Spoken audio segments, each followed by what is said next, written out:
হে বন্ধুরা, good evening. আজ আমার সন্ধ্যায় ডিউটি লেগে গেছে এবং তোমাদেরকে দেখাবো আজ আমি কী চালাচ্ছি আছি। তো যেটা চালাবো যেটা হচ্ছে প্রোট্রাক্টর করে নিয়ে যাবে পেছনে, তো এটার নাম হচ্ছে ইটিটি। তো এটা গাছ চালাবো আমি, চালিয়ে যত ফ্লাইট আসবে আজ দুটোই ফ্লাইট আছে, সেই দুটো ফ্লাইটেরই কাজ করবো। এইটা তুমি দেখতে পাচ্ছ ইটিটি। আর এইটা হচ্ছে স্টাফ লেডার। এই স্টাফ লেডারটাতে ফ্লাইট থাকা যত সব আগের দিকে লাগবে এবং পিছন দিক দিয়ে যত প্যাসেঞ্জার আছে সেই গেট দিয়ে নামবে। তো এটা হচ্ছে স্টাফ লেডার, দেখতে পাচ্ছ। এগুলো আমরা এখন চালাতে পারবো না, আমাদের যখন ট্রেনিং হয়ে যাবে প্রপার তারিখে তখনই চালাতে পারবো। তো দেখো একটা ইন্ডিগোর ফ্লাইট লেগে আছে, এটা এখন উড়বে।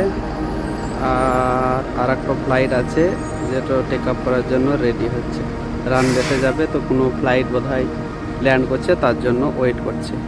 যাওয়ার আগে এটিসির কাছে পারমিশন নেবে এবং তারপরে চলে যাবে।